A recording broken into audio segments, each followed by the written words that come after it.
जय हिंद। संसाधन एवं विकास का आज हम दूसरा पार्ट लेके आए हैं। पहले पार्ट में हम संसाधन का क्लासिफिकेशन देख चुके थे कि जो संसाधन होता है उसको कितने वर्गों में बांटा गया है। और आज देखिए हम ये समझेंगे कि जो संसाधन है उस संसाधनों का विकास, इसकी विकास की आवश्यकता क्यों पड़ी, पहले इसको समझ लेते हैं। तो देखिए, जो संसाधन था, संसाधन का यूज मानव जो था वह अंधाधुंध प्रयोग करने लगा। मतलब नहीं काम है फिर भी क्या कर रहा है, उसका यूज करते जा रहा है। जैसे मान लेते हैं आपको एक ही बाल्टी नहाना है तो आप उसके एक बाल्टी नहाने के बजाय आप 10-10 बाल्टी क्या कर रहे हैं, पानी को नहा रहे हैं। तो यहाँ पे उसका अंधाधुंध क्या हो रहा है, वो अंधाधुंध यूज किया जा रहा है, प्रयोग किया जा रहा है, जिससे निम्नलिखित क्या हुए समस्या पैदा होगी। समस्या क्या हो गया कि कुछ व्यक्तियों के लालच में संसाधन का ह्रास हो गया, नुकसान होने लगा। कुछ व्यक्ति अपने लालच बस क्या कर रहे हैं कि उन संसाधनों का यूज मतलब कि नुकसान कर दे रहे हैं। जैसे मान लेते हैं किसी के पास बहुत सारे जमीन है, इतना सारा जमीन है, ना तो किसी को दे रहा है और ना ही कुछ उस पे वो उगा रहा है, तो वह क्या कर रहा है, उसका नुकसान कर रहा है। बहुत सारे ऐसे एग्जाम्पल हैं। आगे क्या है कि कुछ लोगों के हाथ में संसाधन आए और कुछ लोगों के हाथ में संसाधन नहीं आए। देखिए, ये जो संसाधन है, इस ये जो संसाधन है यह कुछ के हाथ में आया और कुछ के हाथ में नहीं आया। इससे समाज दो वर्गों में बट गया, एक अमीर बन गया, दूसरा क्या हो गया, गरीब हो गया। जिसके पास बहुत सारे संसाधन है वह अमीर हो गया और जिसके पास कम संसाधन रह गया, है ये नहीं है, वह गरीब हो गया। तो कहीं ना कहीं ये जो संसाधन है यह भी समाज को दो वर्गों में क्या कर रहा है, बांट दे रहा है, अमीरी और गरीबी में। आगे क्या है कि संसाधन के शोषण से जब अंधाधुंध इसका शोषण होता गया तो ओजोन परत पे भी क्या होने लगी, छिद्र होने लगी। ओजोन परत क्या है कि जो हमको मतलब एक ग्लोबल वार्मिंग से बचाता है ओजोन परत। इससे क्या हो गई कि आपको पता है कि ये जो पृथ्वी है, इस पृथ्वी का जो टेम्परेचर मेंटेन करता है वह होता है कार्बन डाइऑक्साइड गैस। कौन? Carbon dioxide gas. और इसकी पृथ्वी पे मात्रा लगभग 0.02% है। कितना? 0.02 के करीब इसका क्या है, मात्रा है।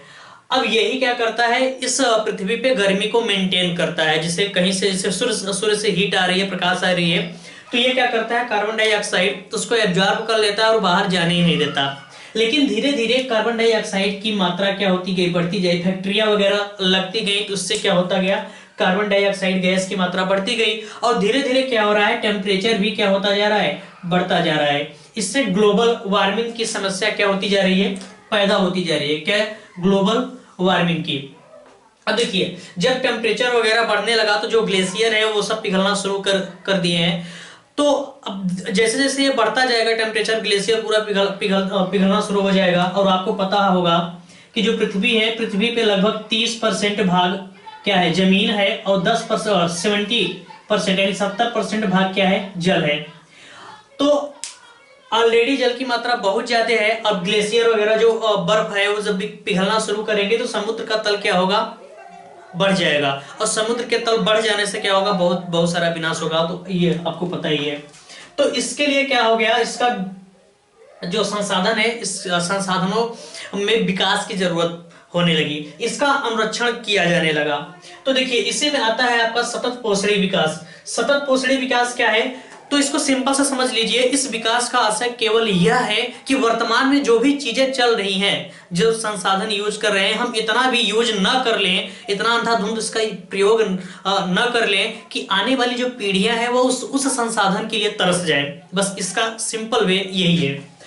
आगे क्या है, ये सतत पोषणी विकास के लिए इसमें क्या है कि इसका आशय यह है कि विकास पर्यावरण को बिना क्षति पहुंचाए, नुकसान पहुंचाए, वर्तमान विकास की प्रक्रिया भविष्य की पीढ़ियों की आवश्यकताओं की अवहेलना ना करे। बात वही है। और इसके अंतर्गत किया गया एक सम्मेलन जिसको हम कहते हैं पृथ्वी सम्मेलन।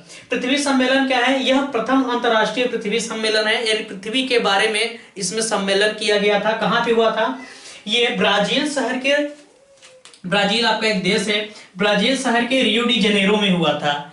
ब्राजील का एक शहर है रियो डी जेनेरो, वहां पे बहुत सारे राष्ट्र अध्यक्ष आए थे, बैठक हुई थी, एक मीटिंग हुई थी, और उस मीटिंग के तहत इस पृथ्वी को किस तरीके से बचाना है उसके जरिए क्या किया गया था, सम्मेलन किया गया था। इसलिए इसको पृथ्वी सम्मेलन या प्रथम अंतरराष्ट्रीय पृथ्वी सम्मेलन या फिर सीधे सीधे रियो डी जेनेरो सम्मेलन कहा जाता है। ये एग्जाम में पूछता है कि रियो डी जेनेरो सम्मेलन क्या है या पृथ्वी सम्मेलन क्या है, कब किया गया था। तो यह जो सम्मेलन है 1992 ईस्वी में किया गया था।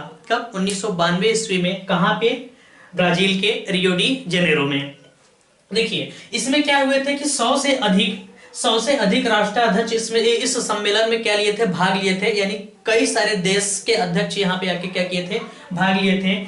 इसके तहत क्या किया गया था कि भूमंडलीय जलवायु परिवर्तन, जो भूमंडलीय है जलवायु परिवर्तन जो हो रही है, और ये विविधता नहीं, यहाँ पे जैव विविधता रहेगा, जैव विविधता पर एक घोषणा पत्र पारित किया गया। मतलब बहुत सारे लोग बैठक किए और एक जब बैठक हुई तो उस पे क्या किया गया कि एक घोषणा बनाया गया, एक घोषणा पत्र जारी किया गया, और उस पे क्या किया गया कि हस्ताक्षर किया गया कि भाई सभी लोग क्या करेंगे कि ये जो भूमंडलीय जलवायु परिवर्तन है इस सब पे या फिर पृथ्वी को क्या करेंगे 21वीं सदी तक किस तरीके से बचाना है इसके बारे में किया गया। और इसके तहत 21वीं सदी के लिए सतत पोषणीय विकास के लिए एजेंडा 21 को बनाया गया। क्या बनाया गया? एजेंडा 21। देखिए एजेंडा 21 पूछेगा कि एजेंडा 21 क्या है। एजेंडा 21 एक घोषणा पत्र है, एक घोषणा है, मतलब लोगों द्वारा पारित किया गया है। और इसका मेन मकसद क्या है? इसका मेन मकसद बस यही है कि 21वीं सदी में जो पृथ्वी है उस पे उसका जो संसाधन है किस तरीके से यूज किया जाए, कि मतलब किस तरीके से उसको बचाना है संसाधनों को, इसके बारे में क्या किया गया था, एजेंडा 21 को बनाया, मतलब एजेंडा 21 को पारित किया गया था। तो 21वीं सदी के लिए इसके तहत क्या किया गया कि 21वीं सदी के लिए सतत पोषणीय विकास के लिए एजेंडा 21 को स्वीकृत किया गया। ये समझ में आ गया इतना? स्क्रीनशॉट लीजिए, फिर चलते हैं हम नेक्स्ट स्लाइड में। देखिए अब समझते हैं संसाधन नियोजन क्या है। संसाधन की पहचान करना तथा एक लिस्ट तैयार करना और मानचित्र को बनाना क्या कहलाता है? संसाधन नियोजन कहलाता है। जैसे कि मान लेते हैं कि आपके क्षेत्र में कितना संसाधन है, उसका यूज किस तरीके से किया जा रहा है और आगे कैसे किया जाना चाहिए, इन सब का क्या करना है, मानचित्र बनाना है, लिस्ट तैयार करना है। यही क्या है? संसाधन नियोजन है। आगे क्या है कि संसाधन विकास योजनाएं लागू करने के लिए तकनीक तैयार करना, यह भी क्या होता है? संसाधन नियोजन में आता है। तीसरा क्या है? तीसरा यह है कि संसाधन विकास योजना और राष्ट्रीय विकास योजना में तालमेल को स्थापित करना। तो ये सब क्या होते हैं? संसाधन नियोजन होते हैं। आगे क्या है? संसाधनों का संरक्षण। संसाधनों का संरक्षण क्यों जरूरी है आप सभी को पता चल ही चुका है। संसाधन है उन सब का अंधाधुंध यूज करने से बहुत सारी समस्या क्या हो सकती है? पैदा हो सकती है। जैसे पर्यावरण समस्या, आर्थिक समस्या, आदमी क्या होता है आर्थिक रूप से कमजोर हो सकता है इत्यादि। बहुत सारी ऐसी समस्याएं हैं जिसको झेलना पड़ सकता है। तो इन सब के लिए, इन सब को बचने के लिए क्या करना चाहिए? संसाधनों का संरक्षण करना चाहिए। यानी जितना यूज हो बस उतना ही क्या करना चाहिए? संसाधनों का यूज करना चाहिए। जितना हमारे लिए जरूरत है बस उतना ही क्या करना चाहिए? यूज करना चाहिए।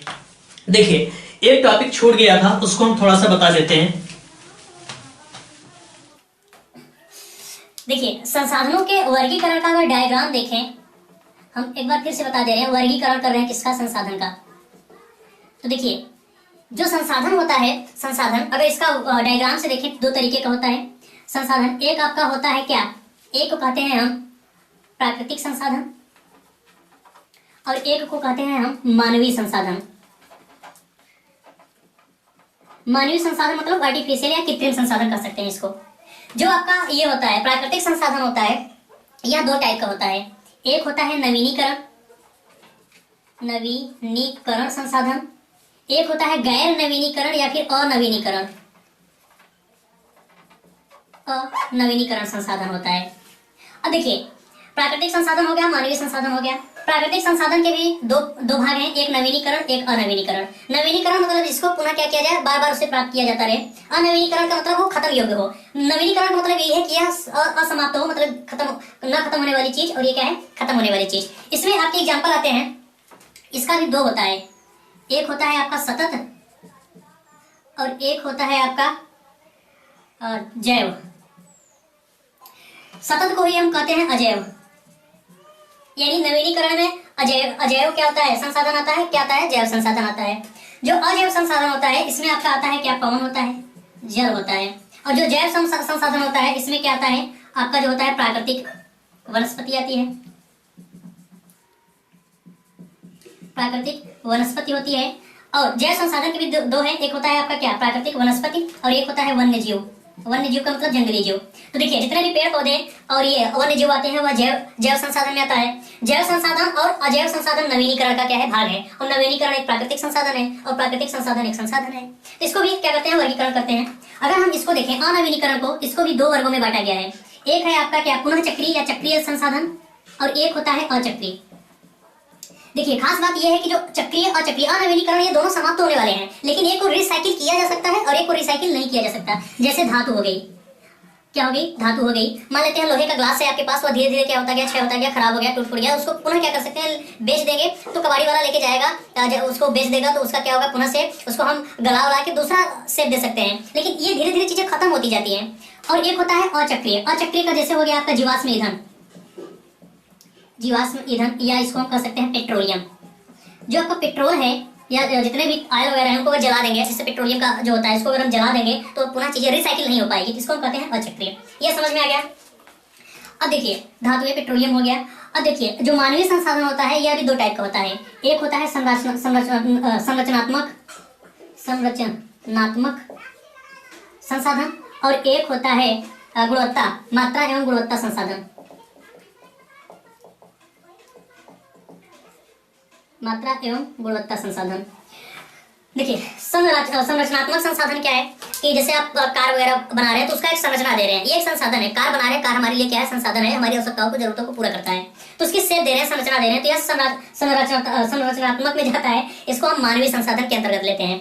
इसकी मात्रा और गुणवत्ता कैसी है, कितना बेस्ट क्वालिटी का है, कितना घटिया क्वालिटी का है, कितनी मात्रा में बनाना है, नहीं बनाना है, या किसमें जाता है, मात्रा एवं गुणवत्ता में। तो ये दोनों समझ में आ गया। तो ये क्या था, ब्लैक डायग्राम समझे, या फिर ये समझ सकते हैं संसाधनों का वर्गीकरण ही है, इसको कैसे कैसे किया गया है। तो आई होप ये आपको समझ में आ गया होगा संसाधन क्या होता है, और संसाधन के बारे में जितने भी बातें थी यहाँ से हम क्या किया, अच्छे से अध्ययन कर चुके हैं। देखिए एग्जाम बिल्कुल नजदीक आता गया है, आप लोग मन लगा के पढ़ते रहिए और कोशिश करेंगे रेगुलर वीडियो लाने का, एक पर डे वीडियो देते जाएंगे। तो अभी तक तो बस इतना ही था। अब हम नेक्स्ट समझेंगे भू संसाधन के बारे में, और सब बहुत सारे क्या है संसाधन है, उन सब के बारे में समझेंगे। तब तक के लिए जय हिंद, जय भारत।